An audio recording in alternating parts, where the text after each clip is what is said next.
میرے ذہن نے خودکار طور پر کیلکولیشن کی اور میں سناٹے میں رہ گیا۔ ابھی تک جو کچھ ہماری نگاہوں کے سامنے آیا تھا وہ صرف ایک بکس کا اسباب تھا۔ اس جیسے کم و بیش 1 درجن بکس، صندوق اور اٹیچی اس پیٹی میں موجود تھے، اور پھر یہ ایک پیٹی نہیں تھی، اس جیسی کم از کم ایک پیٹی اور ہمارے قدموں تلے پڑی تھی۔ جس وقت میں یہ کیلکولیشن کر رہا تھا، غالباً اسی وقت افراہیم نے بھی یہی حساب کتاب جوڑا تھا۔ غیر ارادی طور پر وہ کچھ اور محتاط ہو گیا اور اس کے اعصاب تن سے گئے۔ میں نے محسوس کیا کہ اس کا ہاتھ اپنی پھولی جیب سے قریب تر ہو چکا ہے۔ سفید موتیوں والی ہاتھی دانت کی ڈبیا ابھی تک اس کے ہاتھ میں تھی۔ اس نازک موقع پر وہ اپنے دونوں ہاتھ خالی رکھنا چاہتا تھا، لہٰذا یہ ڈبیا اس نے دور سے ہی پیٹی کے اندر پھینک دی۔ وہ ایک دھاتی صندوق سے ٹکرائی اور پیٹی کے اندر ہی کسی دراز میں گم ہو گئی۔ صندوق سے ٹکرا کر وہ کھل گئی تھی۔ ممکن تھا کہ ایک آدھ موتی اچھل کر گڑھے کی کیچڑ میں گر گیا ہو، لیکن افراہیم اس وقت اتنا امیر تھا کہ ایسے نقصان کا وہ متحمل ہو سکتا تھا۔ وہ اجنبی سی آواز میں بولا، راجو، یہ بکس ایک طرف رکھو اور نچلا بکس کھولو۔ صفدر نے معمول کی طرح اس کی ہدایت پر عمل کیا۔ جب اس نے ساگوان کا بکس لمبائی کے رخ پر پیٹی کے درمیان رکھا تو بکس کی دائیں سائڈ پر لکھے ہوئے کچھ حروف ہماری نگاہوں کے سامنے آ گئے۔ میں نے ٹارچ کی روشنی ان حروف پر ڈالی۔ افراہیم نے چشمہ درست کیا اور آگے جھک کر ان حروف کو پڑھنے لگا۔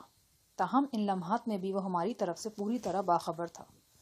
یہ دیکھ کر میری رگوں میں سنسناہٹ دوڑ گئی کہ اس کا ہاتھ اپنے کوٹ کی جیب میں ہے۔ میں نے اس کی پھولی ہوئی جیب سے نگاہ ہٹا کر بکس کی تحریر پر نظر جما دی۔ یہ الفاظ غالباً سرکنڈے کے قلم کو نیلی روشنائی میں ڈبو کر لکھے گئے تھے، لیکن امتداد زمانہ سے یہ روشنائی اتنی پھیکی پڑ چکی تھی کہ اس کا اصل رنگ شناخت کرنا دشوار تھا۔ یہ انگریزی کے کیپٹل حروف تھے اور کسی پڑھے لکھے شخص کے ہاتھ سے لکھے گئے تھے۔ باریک بینی سے دیکھنے کے بعد میں جو الفاظ پڑھنے میں کامیاب ہوا وہ یہ تھے: ٹھاکر رام چند، قلعہ خیر گڑھ، رحیم یار خان۔ بادل نظر میں لگتا تھا کہ یہ اسی بکس کے مالک کا نام ہے۔ چند لمحے بعد اس اندازے کی اس وقت تصدیق ہو گئی جب صفدر نے نیچے والا صندوق اٹھا کر ساگوان کے بکس پر رکھا اور اس کا دایاں پہلو ہمارے سامنے آیا۔ اس صندوق پر بھی اسی تحریر کے یہی الفاظ تھے۔ یہ اعلیٰ قسم کے پیتل کے صندوق تھا۔ ڈھکنے کے حاشیے پر خوبصورت بیل بنی ہوئی تھی، کھٹکے ولایتی تھے اور دستی پر چمڑا منڈا ہوا تھا۔ دیکھتے ہی اندازہ ہو جاتا تھا کہ یہ صندوق 30-40 برس پہلے کسی صاحب ثروت نے کسی مہنگی دکان سے منہ مانگے داموں خریدا ہوگا۔ اس صندوق کے کھٹکے بھی اناڑی پن سے توڑ دیے گئے تھے۔ صفدر نے ڈھکنا اٹھایا تو وہ بے آواز کھلتا چلا گیا۔ اس صندوق میں مخملی کپڑے کی قریباً 1 درجن پوٹلیاں تھیں۔ ان کے بالائی سروں پر مخصوص گرہیں لگی ہوئی تھیں۔ 2 پوٹلیاں کسی چیز کی مدد سے پھاڑ دی گئی تھیں اور ان میں سے نکلنے والی طلائی اشرفیاں صندوق کے ایک کونے میں بے ترتیب پڑی تھیں۔ باقی پوٹلیوں کو کھولے بغیر اندازہ لگایا جا سکتا تھا کہ ان میں بھی اشرفیاں ہیں۔ اس صندوق میں رول اور طے کیے گئے بہت سے کاغذات بھی رکھے تھے۔ ان کاغذات کو دیکھتے ہی پتہ چل جاتا تھا کہ یہ رجسٹریاں وغیرہ ہیں۔ افراہیم نے آگے بڑھ کر ایک رول اٹھایا، اس کا ربر بینڈ ہٹا کر کاغذ کو سیدھا کیا اور ٹارچ کی روشنی میں پڑھنے لگا۔ میری اچٹتی سی نگاہ کاغذ پر پڑی۔ موٹے ہولڈر کے ساتھ پرانے انداز میں لکھی ہوئی رجسٹری تھی: مسمات رسولہ بیگم، بیوہ مہر دین، قوم آرائی، بنام تیواری لال، سکنہ فلاں فلاں۔ افراہیم نے رجسٹری لپیٹ کر پھر صندوق میں رکھ دی، ڈھکنا گرا کر صندوق کو ایک طرف دھکیلا اور صفدر کو دوسرا صندوق کھولنے کا اشارہ کیا۔ یہ صندوق پیٹی کے دائیں کونے میں تھا اور اس کے بھی تالے ٹوٹے ہوئے تھے۔ یہ لکڑی کا صندوق تھا۔ لکڑی کے بارے میں مجھے بنیادی معلومات حاصل ہیں۔ صندوق کو دیکھتے ہی میں نے اندازہ لگا لیا کہ یہ دنیا کی وزنی ترین لکڑی بلیک آئرن ووڈ ہے۔ یہ کافی نایاب لکڑی سمجھی جاتی ہے۔ اس صندوق کو مغلیہ انداز میں سنہری میخوں، پتریوں اور قبضوں وغیرہ سے سجایا گیا تھا۔ اس کے ایک پہلو پر جناب ترپاٹھی لال جی، سکنہ پرانا گاؤں، کوٹ سانبا، رحیم یار خان کے الفاظ درج تھے۔ نیچے سندھی میں بھی 1-2 الفاظ لکھے تھے۔ افراہیم کے اشارے پر صفدر نے ڈھکنا اٹھایا۔ اس صندوق کی متح دیکھ کر ہم دونوں پہلے 2 صندوق بھول گئے۔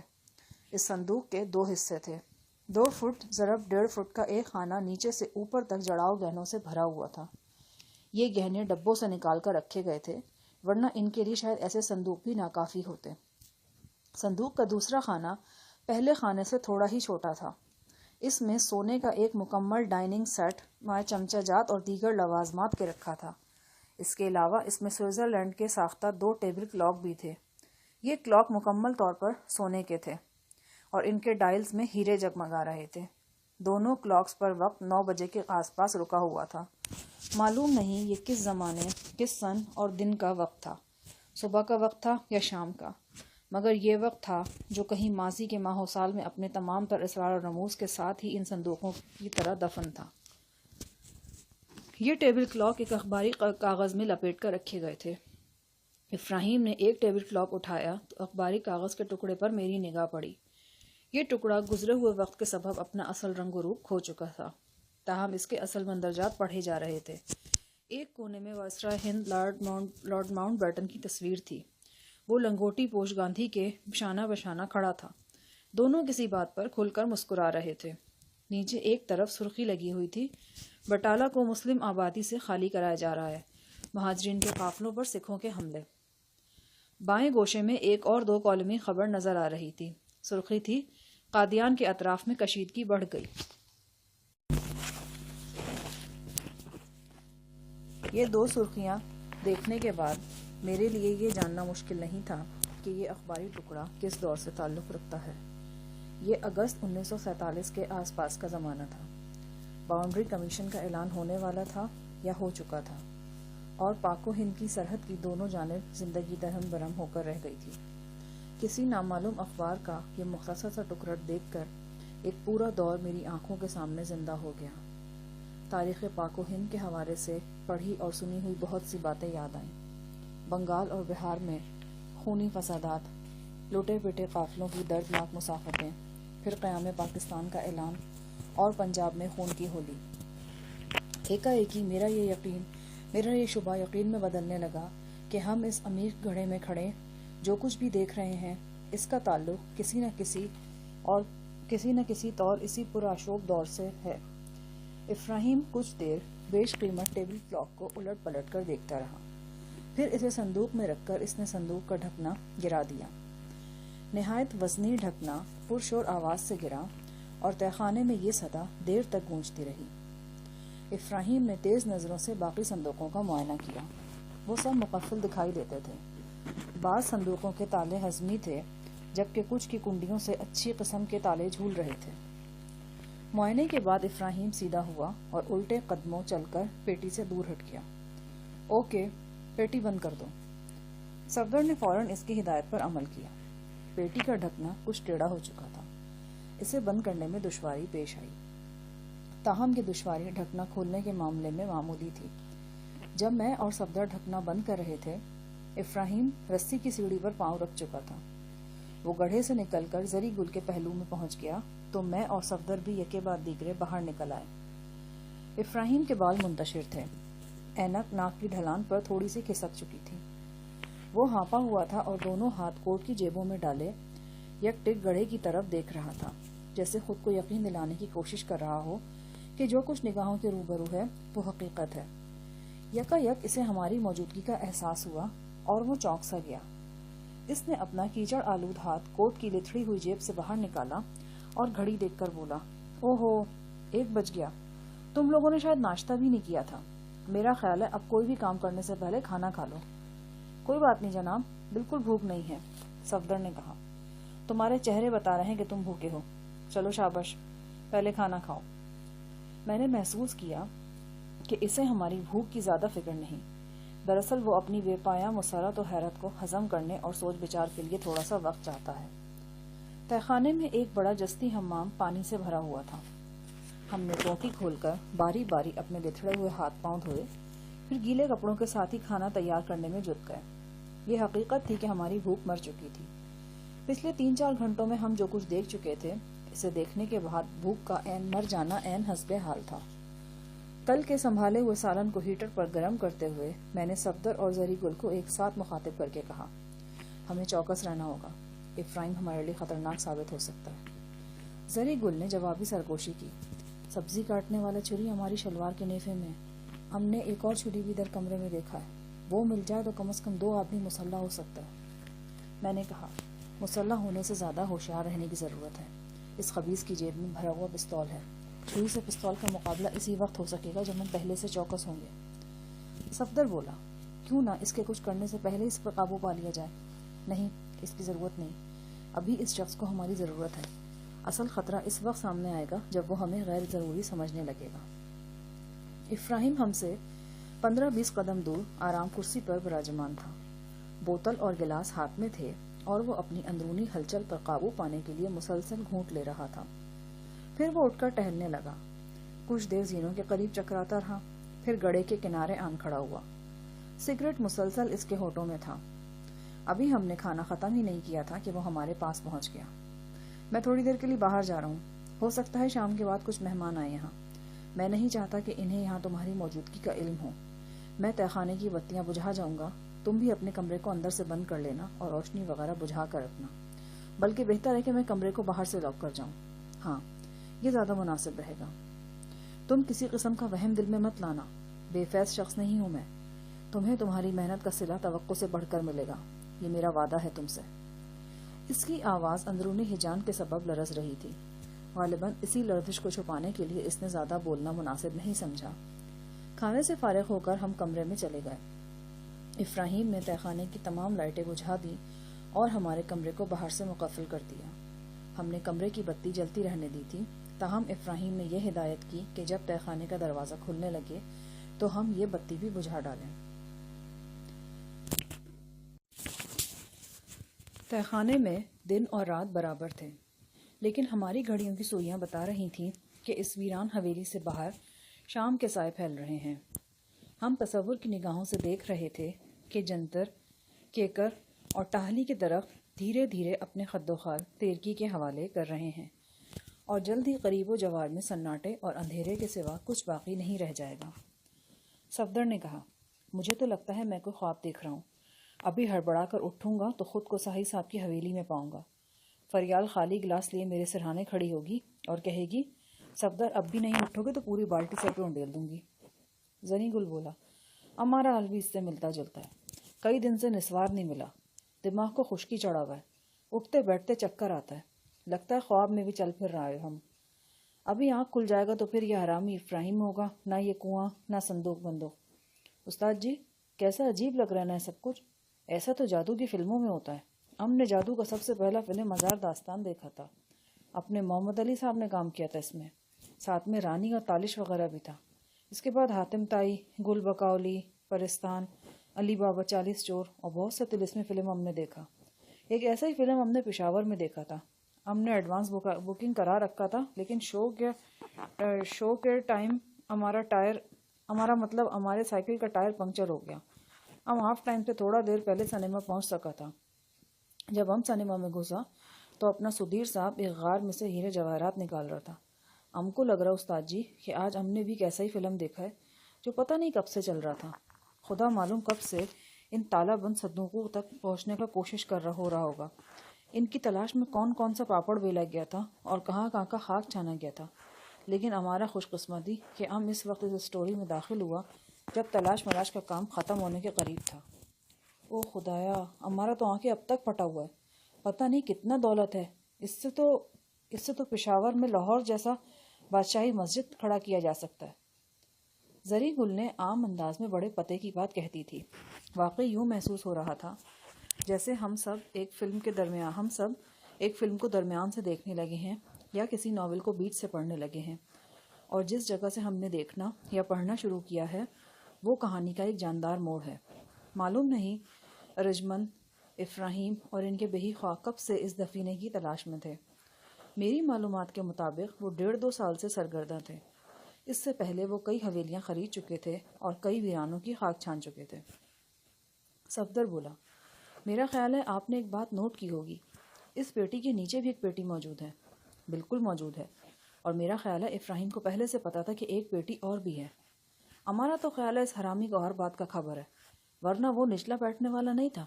ابھی سب کچھ کھدوا کر دیکھ لیتا. بالکل ٹھیک کہہ رہے ہو تم.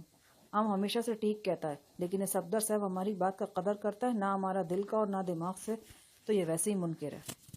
صفدر نے گہری سنجیدگی سے کہا, شاہ جہان صاحب, آخر یہ سب ہے کیا؟ خدا کی قسم میرا تو دماغ معاف ہو رہا ہے.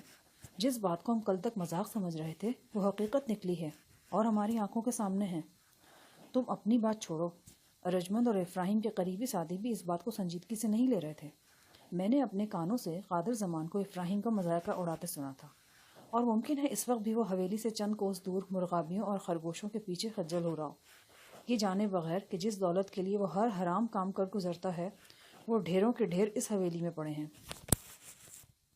صفدر نے گرل والی کھڑکی میں سے گڑھے کی جانب ایک حیرت زدہ نگاہ ڈالی اور طویل سانس کھینچ کر بولا، او مائی گاڈ، اگر یہ واقعی اصلی سونا اور اصلی جواہرات ہیں تو پھر اس دولت کا شمار کم از کم ہمارے لیے ناممکن ہے۔ میں نے کہا، ان چیزوں کے اصلی ہونے میں کس بات کا شبہ ہے؟ ہر چیز منہ سے بول رہی ہے، اور سونے کی حد تک تو گارنٹی میں دے سکتا ہوں۔ کوئی اندازہ قائم کیا آپ نے کہ ان صندوقوں کے بارے میں؟ آج تمام رات ہم نے اندازے ہی تو قائم کرنے ہیں، میں نے نیا سگریٹ سلگا کر کہا۔ تو پھر کچھ بولے نا، میرے خیال میں آپ نے وہ اخباری تراشا بھی دیکھا ہوگا جس میں ٹیبل کلاک لپٹے ہوئے تھے۔ تم نے نہیں دیکھا؟ نہیں، میں دور تھا۔ میں نے کہا، وہ سن 47 کے وسطی مہینوں کا اخبار تھا، لارڈ ماؤنٹ بیٹن اور گاندھی کی تصویر تھی، اس کے علاوہ فسادات کی چند خبریں تھیں۔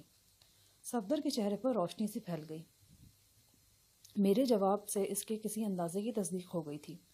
کہنے لگا، میرے ذہن میں ایک بات آ رہی ہے جناب۔ کیا؟ اس نے سگریٹ کا گہرا کش لیا اور پھر کش لینے کے دوران ہی اپنا ارادہ بدل دیا۔ پہلے آپ بتائیں، آپ نے کیا اندازہ لگایا؟ بات تم نے شروع کی ہے، مناسب یہی ہے کہ تم اب پہلے اپنے اندازے کی رونمائی کرو۔ لیکن چلیں، اچھا ٹھیک ہے۔ جیسا کہ کہا جاتا ہے کہ پارٹیشن کے وقت کچھ علاقوں میں ہندوؤں اور کچھ میں مسلمانوں نے اپنے جان و مال کے لیے خطرہ محسوس کیا تھا۔ ایسے واقعات بھی سنے گئے ہیں کہ کچھ اقلیتی باشندوں نے نقل مکانی سے پہلے اپنے قیمتی اثاثے کہیں دفن کر دیے یا انہیں رازداری کے ساتھ سرحد پار اپنے عزیزوں کے پاس پہنچا دیا۔ ممکن ہے یہ پیٹیاں بھی جو اس گڑھے سے نکلی ہیں جنوبی پنجاب سے مشرقی پنجاب روانہ کی گئی ہوں۔ بعد ازاں کسی حادثے یا واقعے کے سبب وہ یہاں جھنگ آ پہنچی ہوں اور یہیں دبا دی گئی ہوں۔ یہ سارا سامان کسی ایک شخص کا نہیں ہے اور ہو بھی نہیں سکتا۔ بے شمار دولت ہے یہ، جیسا کہ ہم نے دیکھا صندوقوں پر مختلف لوگوں کے نام لکھے ہیں۔ ان سب کا تعلق رحیم یار خان کے ارد گرد کے علاقے سے ہے اور سبھی ہندو عمرہ ہیں۔ عین ممکن ہے کہ سرحد کے دونوں جانب حالات بگڑتے دیکھ کر علاقے کے صاحب ثروت ہندوؤں نے مشترکہ لائحہ عمل تیار کیا ہو اور اپنے قیمتی اثاثے ایک جگہ جمع کر کے سرحد پار پہنچانے کی کوشش کی ہو۔ اپنی بات ختم کر کے صفدر سوالیہ نظروں سے میری طرف دیکھنے لگا۔ اس کے چہرے پر عجیب سی سنسنی پھیلی ہوئی تھی۔ میں نے کہا، تمہاری بات میں وزن ہے، لیکن سوچنے کی بات یہ ہے کہ رحیم یار خان کے ہندو ساہوکاروں اور سیٹھوں کے اثاثے یہاں جھنگ میں اور اس بے آباد حویلی میں کیسے پہنچے؟ جہاں تک ان اثاثوں کو سرحد پار کرانے کا تعلق ہے تو ان پیٹیوں کو اس طرف لانے کی کوئی ضرورت نہیں تھی۔ رحیم یار خان یا خانپور میں بیٹھا ہوا ہندو بنیا اپنے اثاثوں کو سینکڑوں میل کی پرخطر مسافت کیوں طے کرواتا؟ وہ قریبی بارڈر پار کر کے راجستھان میں داخل ہوتا اور سورت نگر، بیکانیر وغیرہ کی طرف نکل جاتا، اور بے شمار لوگوں نے ایسا کیا بھی ہوگا۔ لیکن میں کسی حادثے یا واقعے کی بات کر رہا ہوں، صفدر نے کہا۔ ممکن ہے یہ پیٹیاں حادثاتی طور پر اس طرف آئی ہوں۔ رحیم یار خان اور بارڈر کے درمیانی راستے میں کسی نے ان پیٹیوں پر شب خون مارا ہو اور راتوں رات اڑا کر یہاں لے آیا ہو۔ آپ نے دیکھا ہے کہ صندوقوں کے تالے ٹوٹے ہوئے ہیں، یقیناً بہت سی اشیاء نکالی گئی ہوں گی۔ باقی اسباب لٹیروں نے یہاں دفن کر دیا ہوگا تاکہ بوقت ضرورت نکال سکیں۔ بعد میں وہ خود بھی کہیں فسادات کی آگ میں جل مرے ہوں گے۔ میں نے کہا، میرا اپنا خیال بھی تم سے زیادہ مختلف نہیں، لیکن کچھ باتیں ابھی وضاحت طلب ہیں۔ مثلاً ان پیٹیوں کی بناوٹ، شاید تم نے نوٹ نہیں کیا، یہ دونوں پیٹیاں تانبے کی ہیں اور موٹی چادر سے بنائی گئی ہیں۔ ایسی پیٹیاں کم از کم میں نے تو نہیں دیکھی، یقیناً گئے دنوں میں بھی نہیں بنتی ہوں گی۔ انہیں خصوصی طور پر بنوایا گیا ہے۔ جس یا لوہے کو فوراً زنگ لگنا شروع ہو جاتا ہے، لیکن یہ تانبا محفوظ رہتا ہے۔ یوں لگتا ہے کہ یہ پیٹیاں دفن کرنے کے لیے ہی بنوائی گئی تھیں۔ اگر تمہارا یہ مفروضہ درست مان لیا جائے کہ رحیم یار خان کے نواحی مہاجنوں اور زمینداروں نے یہ پیٹیاں بھارت روانہ کی تھیں اور راستے میں ان پر شب خون مارا گیا ہے، تو پھر یہ پیٹیاں تانبے سے کیوں بنائی گئیں؟ اور اگر یہ تانبے سے بنائی گئی تھیں اور انہیں زمین میں گاڑنا مقصود تھا، تو پھر رحیم یار خان سے جھنگ لا کر کیوں گاڑا گیا؟ ہاں، یہ الجھن تو موجود ہے، صفدر نے اعتراف کیا۔ دوسری الجھن یہ ہے کہ ان پیٹیوں کو اتنی گہرائی میں کیوں گاڑا گیا؟ اس مقصد کے لیے 11-12 فٹ گہرا گڑھا بھی کافی تھا، لیکن ہمیں دوسری پیٹی قریباً 35 فٹ کی گہرائی سے ملی ہے۔ یہ بات تو ہمارے ذہن میں بھی بڑا کھٹک رہا ہے۔ پشتو کی ایک مشہور کہانی میں ایک وزیرستانی نائی اپنی جگڑالو ساس کو موت کے بعد زمین میں بہت گہرا دفن کر دیتا ہے۔ مقصد یہ ہوتا ہے کہ کہیں وہ پھر باہر نکل نہ آئے، لیکن اتنا گہرا تو وہ بھی دفن نہیں کرتا۔ یار تم اپنی چونچ بند نہیں رکھ سکتے؟ صفدر نے زری گل کو جھڑکا۔ زری گل بڑبڑا کر اپنی چندیاں سلانے لگا۔ میں نے سلسلہ کلام جاری رکھتے ہوئے کہا، تیسری الجھن یہ ہے کہ شنکر اور عیسیٰ جان جیسے لوگ اس کھیل میں کیوں کا شریک ہوئے؟ اگر یہ صرف تلاش کا کام تھا تو ابراہیم خود بھی اسے بآسانی جاری رکھ سکتا تھا۔ وہ پرانی حویلیاں خریدتا اور بیچتا رہتا۔ کسی کو کیا ضرورت تھی اس معاملے میں ٹانگ اڑانے کی؟ پھر اس نے کیوں نہایت خطرناک قسم کے لوگوں کو اپنا ہمراز بنایا؟ صفدر بولا، اس سے اشارہ ملتا ہے کہ ان پیٹیوں کی تلاش میں سرگردہ رہنے والا ابراہیم واحد شخص نہیں ہے۔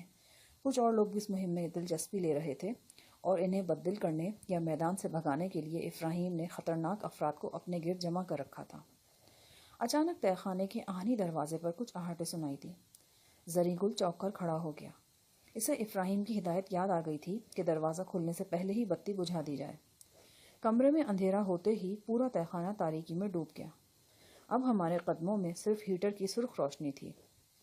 زری گل ہیٹر آف کر کے کمرے کی اکلوتی کھڑکی بھی بند کر دینا چاہتا تھا، مگر میں نے اسے منع کر دیا۔ استاد جی، کوئی گڑبڑ نہ ہو جائے۔ کیسی گڑبڑ؟ میں نے دوبارہ بتی جلاتے ہوئے کہا۔ ابراہیم کا مہمان آ گیا تو تم سے کس چغت نے کہا کہ مہمان آئے گا؟ وہ صرف چکر میں تھا ہمیں کمرے میں بند کرنے کے لیے۔ اس بے بہا دولت کے ساتھ وہ ہمیں تہہ خانے میں اکیلا نہیں چھوڑ سکتا تھا، لہٰذا تالا لگا دیا دروازے کو۔ بات زری گل کی بھی سمجھ میں آ گئی۔ صفدر بھی تائیدی انداز میں سر ہلانے لگا۔ کچھ دیر دروازے پر کھٹ پٹ ہوتی رہی، پھر خاموشی چھا گئی۔ جیسا کہ ہمیں اگلے روز پتہ چلا کہ آہنی دروازے میں باہر کی طرف 2 کنڈیاں لگی ہوئی تھیں۔ ایک کنڈی چڑھانے اور اس میں تالا لگانے سے ابراہیم کی تسلی نہیں ہوئی تھی، لہٰذا اس نے دوسری کنڈی کو بھی تیل وغیرہ دے کر چالو کیا تھا اور اس میں قفل ڈال دیا تھا۔ اس کی یہ احتیاط قابل فہم تھی۔ چٹے پل کی حویلی کا یہ بوسیدہ تہہ خانہ اس وقت درجنوں بینکوں کی گنجائش سے زیادہ دولت اپنے اندر سمیٹے ہوئے تھا۔ وہ رات ہم نے اس تہہ خانے میں سوتے جاگتے گزار دی۔ یہ بات واضح تھی کہ اگلا دن فیصلہ کن ثابت ہوگا۔ رات میں ابراہیم کسی حتمی نتیجے پر پہنچ جائے گا اور صبح ہوتے ہی اپنے پروگرام پر عمل درآمد شروع کر دے گا۔ یہ پروگرام کیا ہو سکتا تھا؟ میرے خیال میں 2 صورتیں ہو سکتی تھیں۔ ایک تو یہ کہ ابراہیم ان پیٹیوں میں سے ایک آدھ صندوق نکال لے اور باقی سب یہیں دفن رہنے دے، پھر کسی مناسب وقت پر دوبارہ کھدائی کرے اور سب کچھ نکال کر محفوظ ترین مقام پر لے جائے۔ ایسی صورت میں اس گڑھے کو کل صبح 4 عدد لاشوں کا تحفہ بھی مل سکتا تھا، جن میں ایک لاش کل قتل ہونے والی خانہ بدوش لڑکی کی ہوتی اور باقی 3 ہماری۔ دوسری صورت یہ تھی کہ ابراہیم ہمیں اعتماد میں لیتا اور ہماری مدد سے اس بیش بہا اسباب کو کسی منتخب کردہ مقام پر منتقل کرنے کی کوشش کرتا۔ ایسی صورت میں وہ ہمیں اس دولت میں سے معقول معاوضہ دینے کی پیشکش بھی کر سکتا تھا، جیسا کہ اس نے سپہر رخصت ہوتے وقت بھی اشارہ دیا تھا۔ یہاں یہ سوال پیدا ہوتا تھا کہ وہ مدد کے لیے ہمیں ہی کیوں منتخب کرے گا؟ وہ کرائے کے مزدوروں کو بھی پکڑ کے لا سکتا تھا۔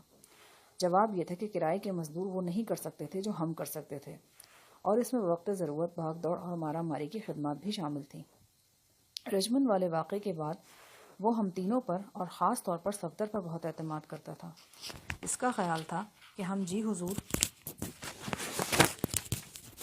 کہنے والے پانے قسم کے وارداتی ہیں۔ اس رات ارجمند واقعی صفدر کے رحم و کرم پر تھی۔ ایک طوفانی شب میں ایک خوبصورت اجنبی لڑکی لاکھوں روپے کے زیورات پہنے کئی گھنٹے ایک اوباش شخص کی دسترس میں رہی تھی۔ وہ کچھ بھی کرنے اور صاف بچ نکلنے کی پوزیشن میں تھا، لیکن اس نے ایسا کچھ نہیں کیا تھا۔